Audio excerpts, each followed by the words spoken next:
March 6, 1945, 3:47 p.m., Cologne Cathedral Square, Germany. The gunner's periscope shattered into a spiderweb of cracks as Feldwebel Karl Hoffmann pressed his eye against it, straining to identify the unfamiliar silhouette emerging from the rubble-strewn street. For 3 years he had memorized every American tank profile: the high-riding Sherman with its 75mm pop gun, the Stuart light tanks that Tiger crews called toy Panzers, even the rare jumbo Shermans with their extra armour that still couldn't penetrate a Tiger's frontal plate beyond 500 metres. But this was something else entirely. "Das ist kein Sherman," he whispered into the intercom, his voice carrying a tremor that his crew had never heard before. "That's not a Sherman." Through the cracked optics, he could see the massive gun barrel, longer, thicker than any American tank gun he'd encountered. The hull sat lower, more angular, with sloped armour that looked cast rather than welded. The turret was enormous, almost disproportionate to the hull, like someone had mounted a heavy anti-aircraft gun on a tank chassis. His mind raced through recognition charts, training silhouettes, intelligence briefings. Nothing matched. In exactly 18 seconds, Karl Hoffmann and his crew would become among the first German tank crews in history to discover that the Americans had finally built something that could kill them at any range, from any angle. The Panther tank, commanded by Wilhelm Bartelborth of Panzer Brigade 106, had already learned this lesson 3 minutes earlier. Its 5-man crew never got to report what killed them. The M26 Pershing's 90mm M3 gun spoke first.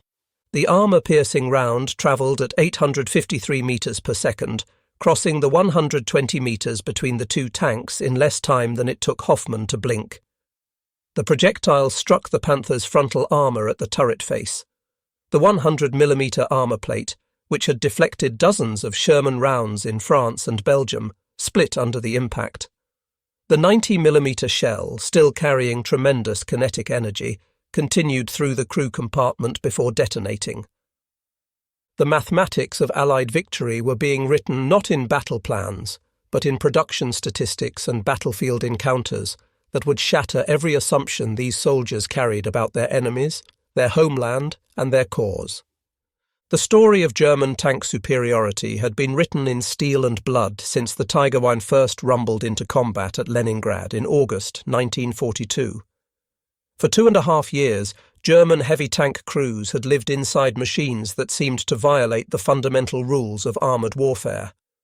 Their 88mm guns could destroy any Allied tank at ranges exceeding 2,000 metres. Their armour, 100mm thick on the front hull and 120mm on the turret, made them virtually immune to standard Allied tank guns at normal combat ranges. The psychological effect was as powerful as the mechanical advantage. Veterans of Schwer Panzerabteilung 506 described the feeling of invincibility that came with operating Tigers. The mathematics were indeed compelling. The American M4. Sherman's 75mm M3 gun could only penetrate the Tiger's frontal armour at ranges under 100 metres, and only then with special ammunition and perfect angles. The Tiger's 88mm KWK-36 could punch through a Sherman's frontal armour at 2,000 metres. By December 1944, German tank crews had developed standard tactics that exploited this technological superiority. They would position their Tigers and King Tigers at maximum range, using their superior optics and guns to destroy Allied tanks before they could close to threatening distances. A single Tiger could, and often did, hold up entire Allied advances. The most famous example occurred at Villers-Bocage in June 1944, when SS Obersturmführer Michael Wittmann's single Tiger destroyed 14 tanks, 2 anti-tank guns, and 13 other vehicles in less than 15 minutes.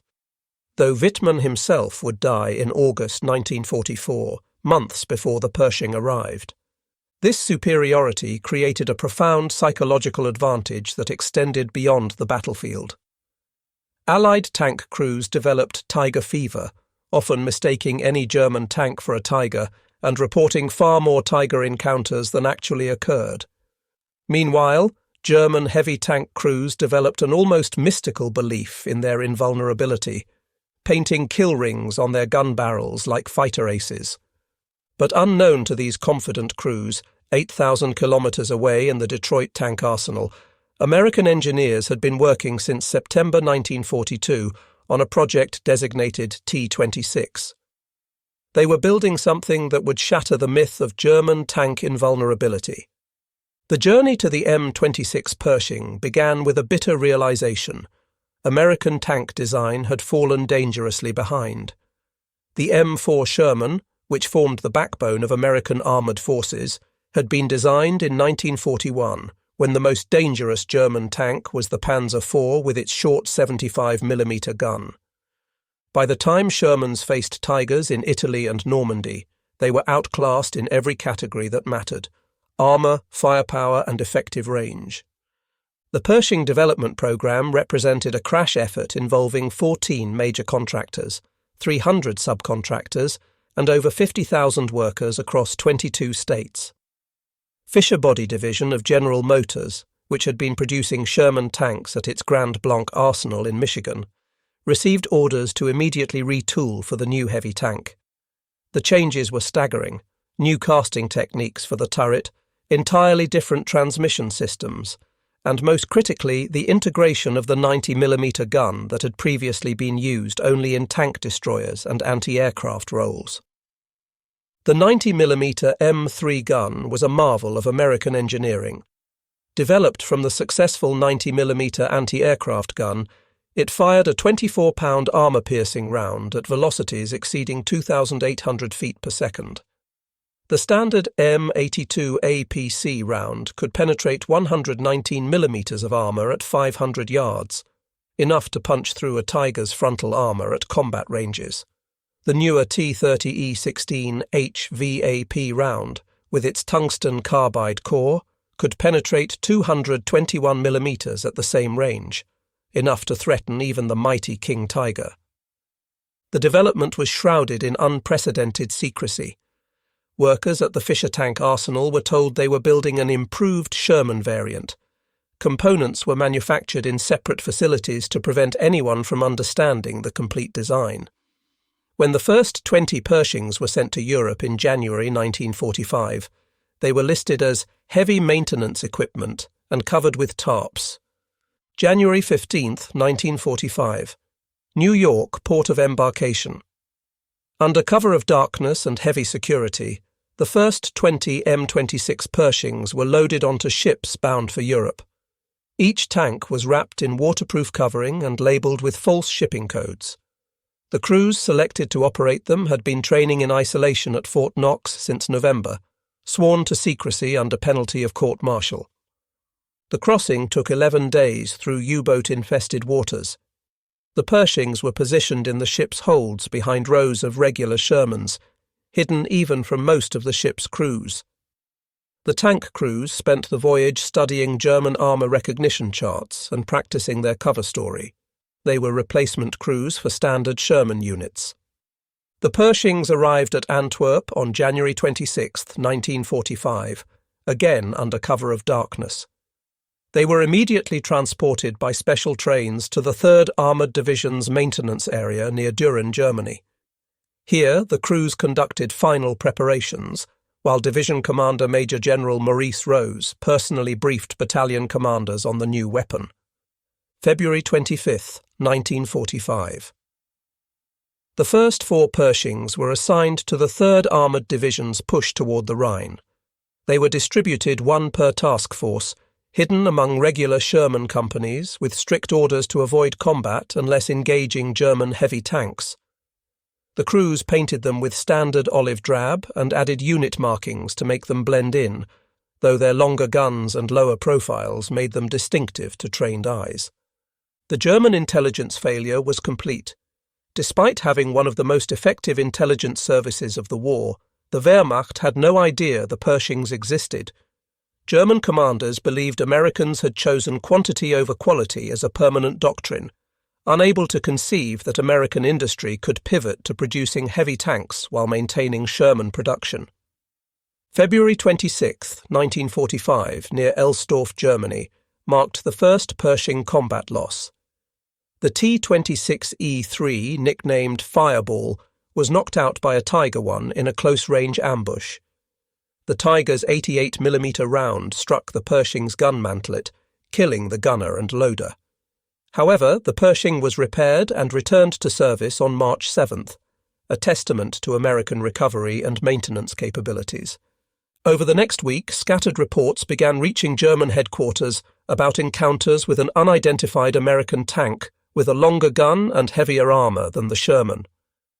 A Panther crew reported being destroyed at 1,800 metres by a single shot from an American vehicle they couldn't identify.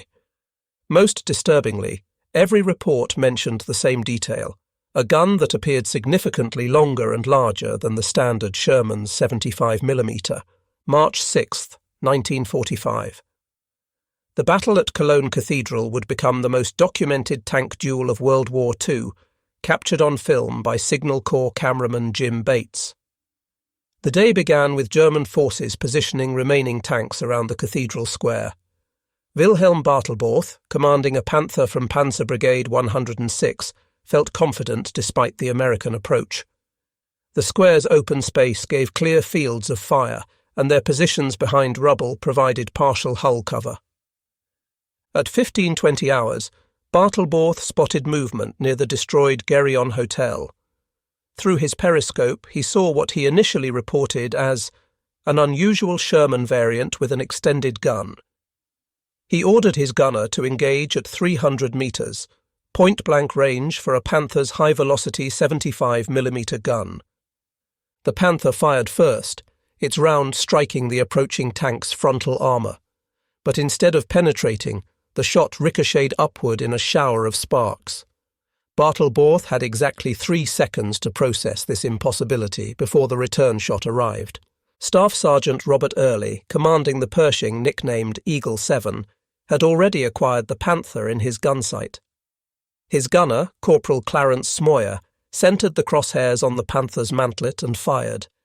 The 90mm round punched through the Panther's turret face. The tank burst into flames as ammunition cooked off. The film footage captured by Jim Bates shows what happened next.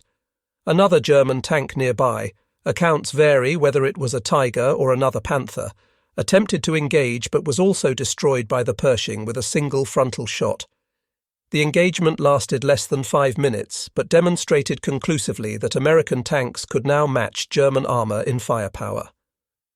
The destruction of German tanks at Cologne Cathedral triggered an intelligence crisis within the Wehrmacht. Oberkommando West issued urgent directives demanding all units report immediately any encounters with new American heavy tanks and provide detailed descriptions and capabilities. The responses painted a picture of technological surprise that German commanders struggled to accept. Multiple crews reported American tanks with 90mm class guns and heavy frontal armour destroying Panthers and Tigers at ranges exceeding 1,500 metres. German crews began referring to it as the long gun Sherman, unable to conceive of an entirely new American heavy tank. This misunderstanding would persist for weeks, contributing to tactical errors, as German crews attempted to engage Pershings using anti-Sherman tactics. The Panzerwaffe's training infrastructure struggled to respond. Tank schools had no information about the new American vehicle, recognition charts didn't exist, and tactical manuals assumed American tank guns couldn't penetrate German heavy armour frontally. By mid-March 1945, roughly 20 Pershings were operational in the European theatre, with more arriving weekly.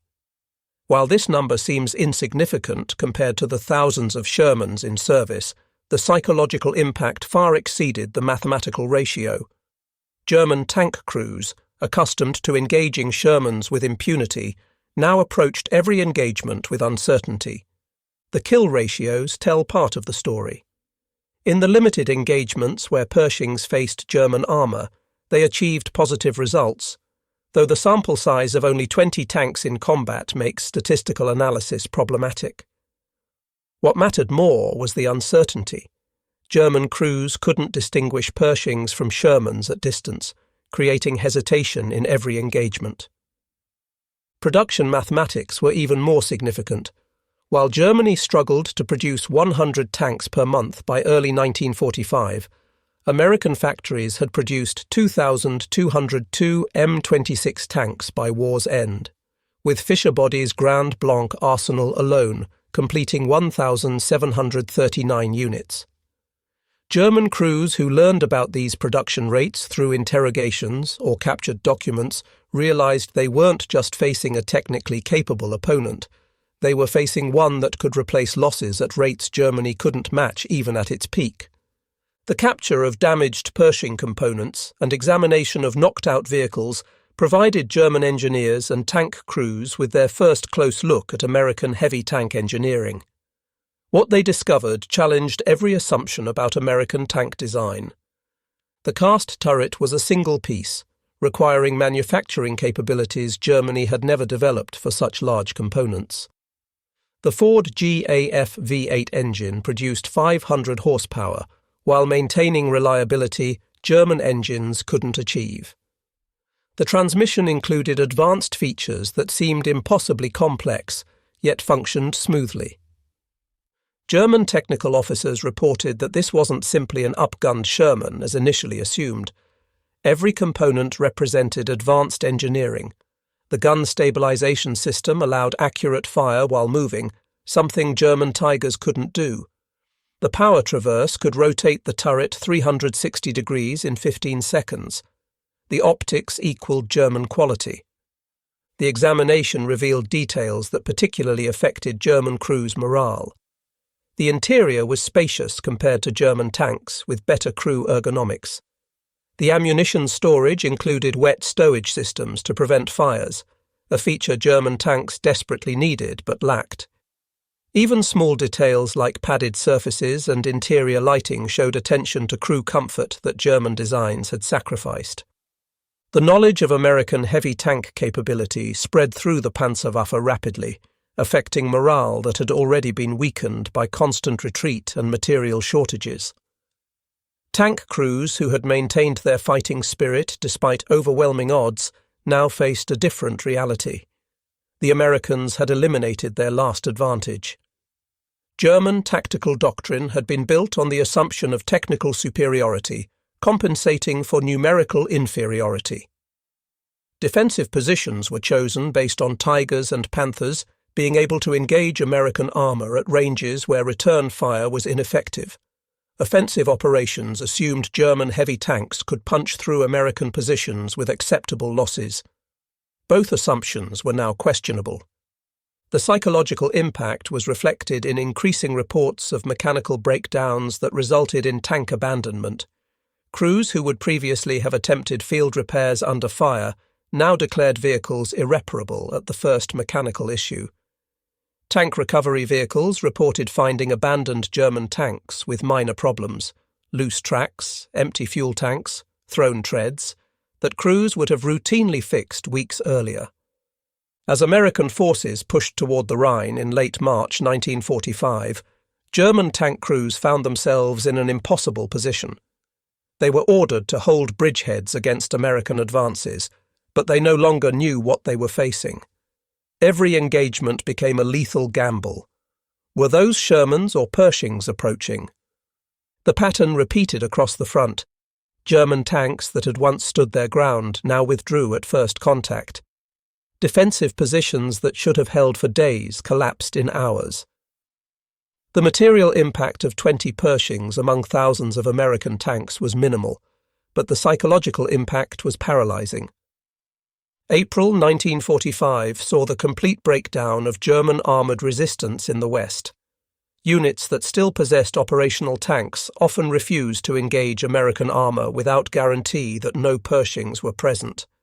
Since no such guarantee was possible, many units essentially ceased offensive operations. The battle for Dessau on April 21st to 24th exemplified the new reality. German defenders, despite having operational Panthers and Tigers, adopted purely defensive positions and avoided engaging American armour at range. The American attack, which included Pershings among regular Shermans, met minimal organised resistance as German crews chose withdrawal over engagement with potentially superior American tanks. Tank aces who had accumulated dozens of kills abandoned their vehicles rather than face possible Pershings. The mere rumour of Pershings in a sector could cause German armoured units to withdraw. The Panzerwaffe that had conquered France and nearly defeated the Soviet Union had lost its will to fight.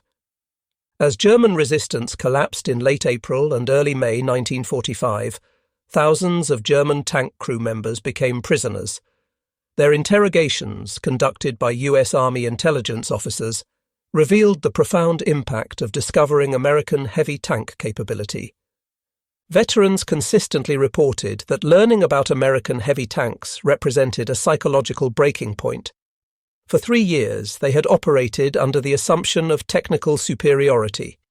Even when outnumbered, even when retreating, they knew their Tigers were superior. When they learned Americans had equal or better tanks, the war became hopeless in their minds. The interrogations revealed that many German crews had never actually encountered a Pershing, but the fear of them had shaped every tactical decision. The uncertainty, not knowing whether approaching American tanks were Shermans or Pershings, proved as effective as actual combat in neutralizing German armor. What German tank crews didn't fully understand until after the war was the scale of American heavy tank production achieved by 1945. While only 310 Pershings reached Europe before Germany's surrender, with only about 20 seeing combat, American factories had produced over 2,200 M26 tanks total by October 1945. Fischer Body's Grand Blanc arsenal alone had produced 1,739 tanks, while Detroit Tank Arsenal, Chrysler, added 473 units. The assembly lines, once fully converted, could complete a Pershing in hours compared to the weeks required for German Tiger production. By comparison, Germany had produced only 1,347 Tiger I and 492 King Tiger tanks during the entire war. The production facilities told their own story. American tank production infrastructure dwarfed anything Germany had achieved. The ability to rapidly convert from Sherman to Pershing production while maintaining output demonstrated industrial flexibility Germany never possessed. German tank veterans who survived the war consistently identified learning about American heavy tanks as a pivotal psychological moment. These were not inexperienced crews who might panic unnecessarily, but hardened veterans with extensive combat experience who understood tank warfare intimately. Veterans described a before and after in their combat experience. Before learning about American heavy tanks, they maintained faith in ultimate German victory through superior technology. After, they fought only for survival, seeking ways to avoid combat rather than dominate it. The reaction of veteran crews differed markedly from their response to other Allied innovations. When faced with numerical superiority, they had adapted tactics. When faced with air supremacy, they learned to move at night and use concealment. But technological parity in tank design, the one advantage they had counted on since 1942, offered no tactical solution. Nothing symbolized the German psychological collapse more than the fate of King Tiger crews in the war's final weeks. The King Tiger represented the pinnacle of German tank design, 68 tons of armour and firepower that had been essentially invulnerable to frontal attack throughout its combat career. Yet by April 1945, King Tiger crews were increasingly reluctant to engage American armour. The King Tiger's 150mm frontal armour and long-barrelled 88mm gun should have maintained superiority over the Pershing. However, the psychological impact of knowing Americans possessed heavy tanks with powerful 90mm guns created paralysis. Crews that had once engaged confidently now hesitated, unsure whether they faced Shermans they could destroy or Pershings that could threaten them. Post-war analysis revealed how completely German intelligence had failed to detect the Pershing program. Despite extensive spy networks and signals intelligence, The Wehrmacht had no knowledge of American heavy tank development until Pershings started appearing in combat. The intelligence failure went deeper than missing the Pershing program. German intelligence had fundamentally misunderstood American industrial capability. They knew Americans produced many tanks, but assumed this meant accepting inferior quality. They couldn't conceive that American industry could pivot to producing heavy tanks while maintaining mass production advantages. April 1945 saw the complete breakdown of German armoured resistance in the West. Units that still possessed operational tanks often refused to engage American armour. The mere presence of American tanks in a sector could cause German withdrawals, regardless of actual American tank types present. Individual tank commanders reported increasingly desperate attempts to avoid engaging American armour. Tanks were declared mechanical losses after minor breakdowns that would have been field repaired weeks earlier. Crews reported enemy heavy tanks in sectors where reconnaissance later confirmed only Shermans operated. Ironically, the psychological impact of the Pershing far exceeded its actual combat performance. While superior to German tanks in many respects, the Pershing had its own problems. The transmission proved unreliable, leading to mechanical breakdowns.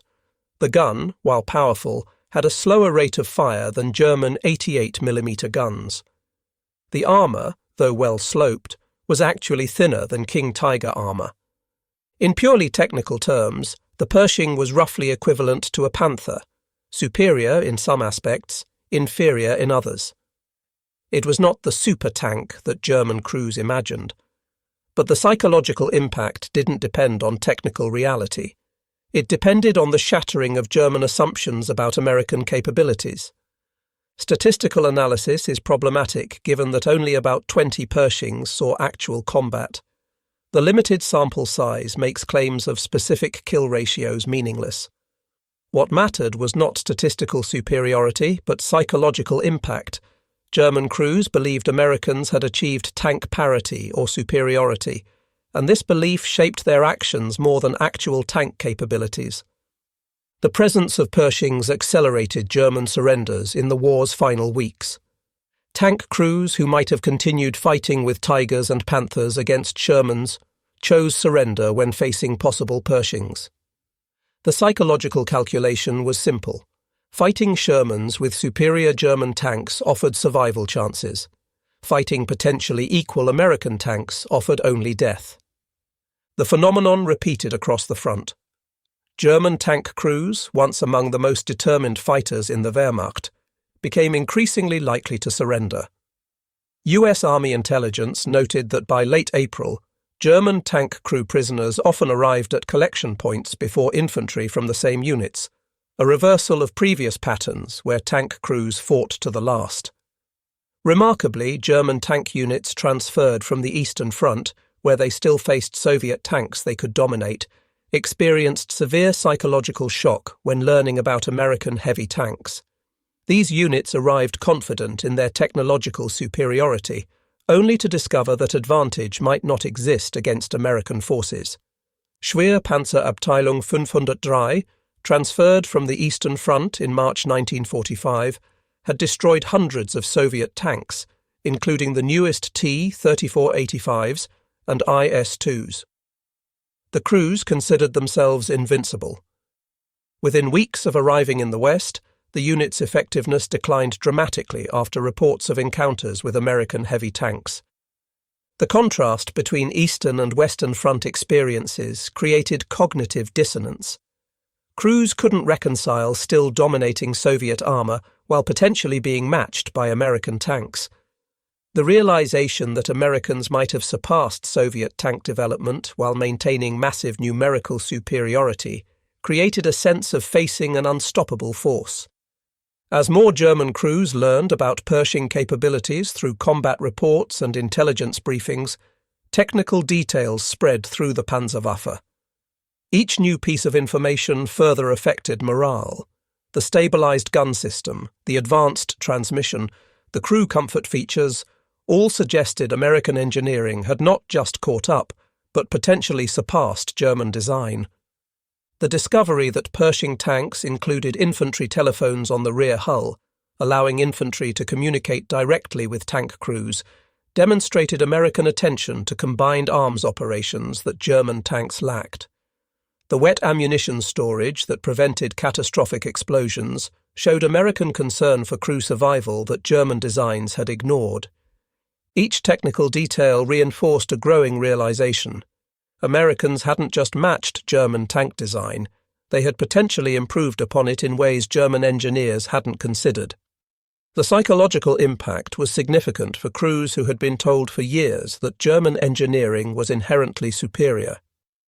The final weeks of April 1945 saw the last engagements between German heavy tanks and American forces.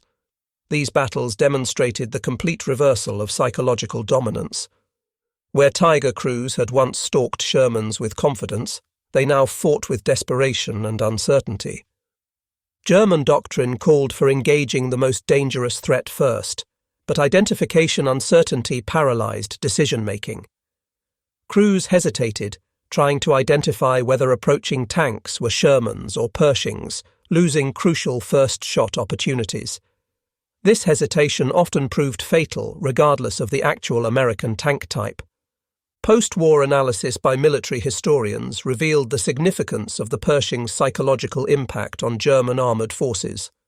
While the limited number of Pershings in combat makes statistical analysis problematic, the effect on German morale is well documented. The numbers available support this analysis. In the 2 months before Pershing deployment, German tank units in the West maintained higher operational readiness despite material shortages. After Pershing appearance reports spread, readiness declined significantly, with many losses attributed to abandonment rather than combat damage. German tank crews had developed deep confidence in their technological superiority. This belief sustained morale through terrible losses and constant retreat. The Pershing's appearance shattered this belief system. Without it, German tank crews lost a crucial psychological foundation for continued resistance.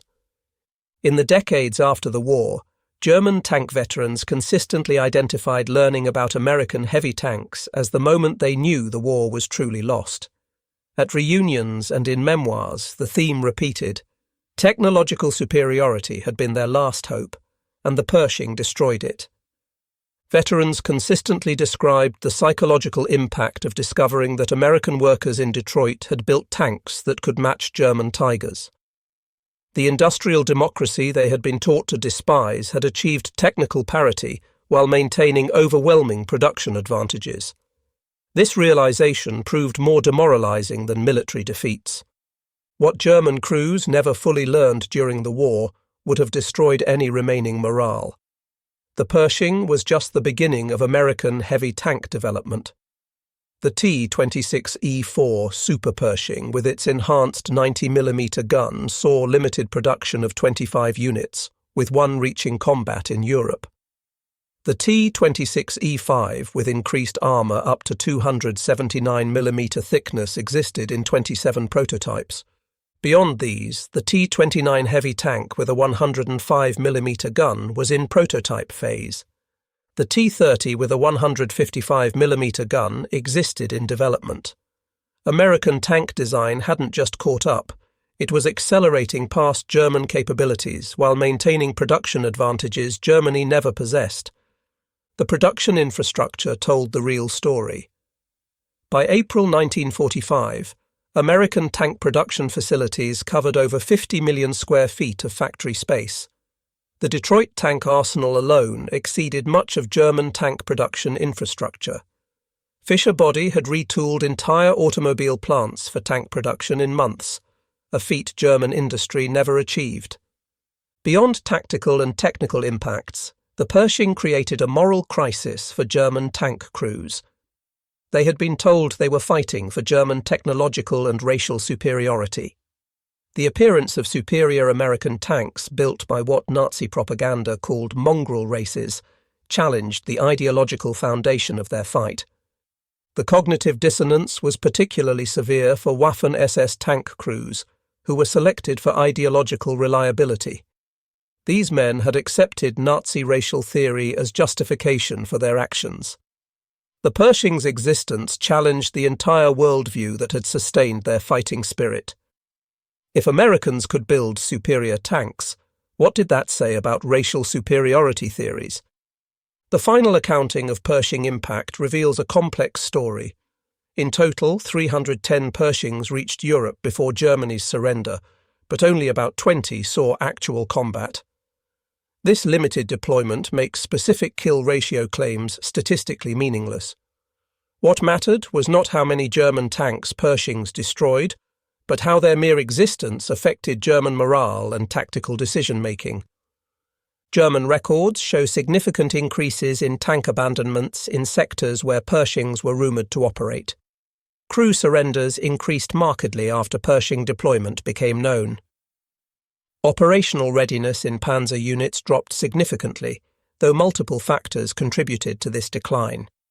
The greatest irony of the Pershing's impact was that German tank development had actually produced designs that might have exceeded American tanks, but too late and in too few numbers to matter. The Panther II, E-50 and E-75 programs represented advanced designs that might have maintained German technical superiority. But they existed only on paper or in prototypes when Pershings were entering production. This contrast embodied the fundamental difference between German and American approaches to warfare. Germans sought technical perfection in individual weapons. Americans sought sufficient quality in massive quantities. When Americans achieved technical parity with the Pershing while maintaining production superiority, German resistance became mathematically impossible. The psychological shock of discovering American heavy tank capability left lasting impacts on German military thinking. Post-war Bundeswehr doctrine emphasized that technological superiority alone could never again be assumed as a strategic advantage. The German military developed a healthy respect for American industrial capacity that persists to this day.